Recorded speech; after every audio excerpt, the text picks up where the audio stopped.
Oh, that is better. You know when you've been out all morning, which turns into all day, you haven't had time to blink or have a wee. That is me. I've just come and sat down. So let's talk about it. I know. That is a Vortex. It's a heater. Well, it's cooler and a heater. It's one of them. So what's the significance of that? Well, it's just arrived and I'm literally beside myself. I've already had to send a video to my friend. Let me see if I can make it do it for you of how it works. It's got a remote control. It heats, look. And I think, how did I make it turn? It turns and it heats. So why are we all excited about this? You know I don't spend money. There's two reasons I don't spend money. One, I haven't got any. And two, it makes me feel sick. Because if I spend it, then I think, well, what if we have a crisis? Because there's just no margin. There's no headroom. There's nothing. But this was something that I thought, this could be the difference between a miserable winter and a manageable winter. So they're on sale. They're called Vortex. If you go on their website, you get £5 off. There's a code and they're already reduced. And I guess they're just having a big splurge of we need to get rid of, I don't know why, but they're on sale. And I was like, adding up how much it's going to cost me to heat the house this Christmas, this winter, and how much it's going to cost me if I don't heat some of the rooms. So if we don't heat downstairs anyway, because we've got fires. And so we're going to try this out, but if I have one of these in the room, in the bedroom, then I could actually avoid having to have my heating on. And if we can avoid having to have the heating on, we might actually just be able to breathe. We might actually just be able to afford Christmas this year. So we've got to spend out first to get it. But if that makes a difference, for the cooler, it's 1p an hour. And for the heater, it's 34p an hour. So it will be massively monitored. But yeah, that's where we're at. And why is this pertinent today? Well, it's because there's another Bridget Philipson post about we've done free breakfasts at school. Now we're rolling out to 2,000 primary schools. And I'm flabbergasted that she said this because there was a big article in Newsweek, in Schools Week. Now, I know she'll read this because she's the I was going to say, I know she'll read this because she's the education secretary. But of course, that would infer that she has an interest in education. And I don't think she does. I think she has an interest in politics. So maybe she doesn't read Schools Week. She should, because in it, 75% of schools have said that breakfast clubs are not financially viable. So the schools don't want them. The schools can't afford them. The schools cannot roll out the breakfast clubs that she keeps telling you that she is rolling out because her headline is she's bringing children out of poverty. Now, you know, I have a very different view on this. My view on this is we need to be looking at families, we need to be looking at parents, because the children don't choose to be in poverty. The children are in poverty because their parents are unable to support them. So the children are just a byproduct of the economy and the parents are a byproduct of the economy, and the economy is tanking and you and I are tanking. So the very fact that I've had to buy a heater to heat our house because we can't afford to turn the heating on, I think tells you everything we kind of need to know. And I'm not an extreme case. You know, this is not kind of like virtue signalling. Look at me, aren't I great? I bought a heater because I can't afford the heating. It's just fact. I'm making choices now because I do want to buy my children some Christmas presents this year. I do want to buy my family some Christmas presents this year. Last Christmas was so miserable because all I could think was, we can't afford this. This is a day that we just don't have. And I'm not talking about stupid stuff. You know, gone are the days in our house where you have to buy a bike and that kind of stuff. My children are older, so we're not looking at all of that. But still, to fill a stocking is expensive. Not that I do fill the stocking, but the pretend one that's from me, not the real one that's from Father Christmas. That stocking. It's expensive. So I decided this year I was going to be a bit more forward planning and I was going to do things earlier, and I've saved for Christmas this year. And when I saw these on the internet, and again, don't really like buying off the internet, you're never sure, are you? You're sort of, I remember once buying a chair. It was a doll's house chair. So embarrassing. Anyway, there we go. Don't worry, it wasn't like hundreds and hundreds of pounds. It was about like 28 quid. So it was clearly too good to be true. But anyway, I'm nervous about buying things off the internet, but so far so good with these. And, you know, I'll let you know. And I'm not being paid for this. No, Vortex aren't sponsoring me. I'm not being paid. I'm sure there's loads of others. In fact, it's like Apparently it's exactly the same as the Dyson one, which obviously was never going to happen, but we'll let you know.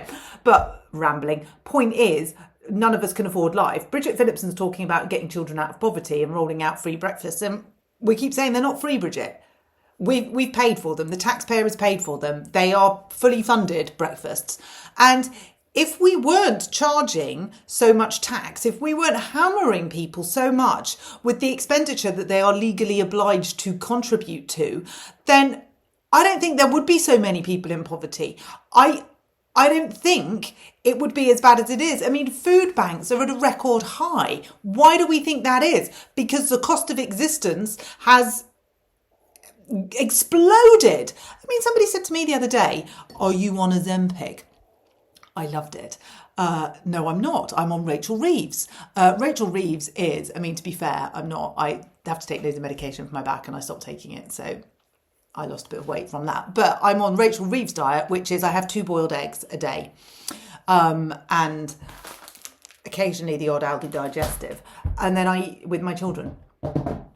Because you can work out why. And I quite like boiled eggs. And we've got chickens at the yard, so it's good. And we've got an egg farm near us. And I had no idea. So a tray of eggs is £6.50 for jumbo eggs. I didn't even know jumbo eggs existed. I've always been a sort of like small, medium, large. And do you remember when you used to go and get, maybe we've talked about this before and it was my mum, go and get cracked eggs because they were cheaper. You can't get cracked eggs anymore, which is really annoying, but you can get jumbo eggs. So 2 jumbo eggs is actually like enough to keep me going for the whole day. But it's just an observation of we're all adapting because we've had to adapt, and not all of it is bad. You know, I sort of feel as though we should be doing some of this stuff anyway. And certainly with food, you know, we are wasting so much less food, and I am buying I've gone back to sort of very old fashioned habits. I said I was boycotting supermarkets. I haven't boycotted them completely, but I've definitely made a difference. And I'm buying little bits here and there and feeding us for a meal rather than doing the whole forward planning, which last night didn't end up that well actually, because I had leftover leek cheese with a bit of my daughter's pasta and bacon that I'd made her and 2 digestive biscuits because there wasn't enough for an actual full meal, but that's my own fault. I can't complain about anyone else for that. But you know, this is where we're at. And the free breakfast clubs thing is just, it's an insult to our intelligence. It's an insult to the kids. If you've seen the breakfasts, you know, why would you be proud of serving soggy white toast with margarine? Why would that be something that we would be proud of? And I get a lot of stick for my stance on this because people say, I can't believe you are opposing children being fed. I'm not. I never, ever have been. I'm opposing children that don't need to be fed being fed. I'm opposing one size fits all. There are children in desperate need that need more than just a free breakfast. They need clothes, warmth, security, love, the full package. You know, a free breakfast doesn't even scratch the surface, but if we can give them something while they're at school, we should. But by rolling out free breakfast for all, we're taking away vital funds from free school meals. We're taking away vital funds from the spare uniform that used to be held at school that could be given to a child. It's not there anymore because school budgets have been stretched paper thin. There's nothing left. So the kids that really, really do need the help, not the kids that are having second breakfasts, not the kids that are going to free breakfast clubs so mum can go and have a coffee with her mates. You know, you all saw the Department for Education video. It's not a thing. Yet we're being told, the propaganda from Bridget Philipson is, look at me, I'm the Messiah, and here I am giving people free breakfast. They don't want it. It's not free. It's not tackling child poverty. Child poverty is unbearably hideous. But if you are taxing the living shit out of the adults that have the influence on child poverty, what are you going to expect? And if Bridget Philipson really does want to tackle child poverty, then she does need to speak to Rachel Reeves. She does need to have a very frank conversation about some very fucking tough choices, because that's where the link needs to be broken. That's the bit that no one else seems to be noticing. That's the bit that no one else seems to be seeing. And yet here we are telling every child that they can have a free breakfast when they don't want it. And the kids that desperately need more than a piece of toast with butter. That could be, you know, possibly if they get a free school lunch, they could be the 2 meals of the day, and that's the best we can do. It isn't good enough. It's so far from being good enough. But the answer is not spreading everything paper thin and taxing people more. That is simply driving people into a hole. Bit of a rant. I didn't mean it to turn into quite such a rant, but that's where we're at. So I'll let you know how the heater goes. It could have been the best money I've spent. It could have been the worst money I've spent. You've got to take a punt sometimes. You've got to take a gamble. This is my gamble. But we shall see. But yeah, have I been on Ozempic? No, I've been on Rachel Reeves.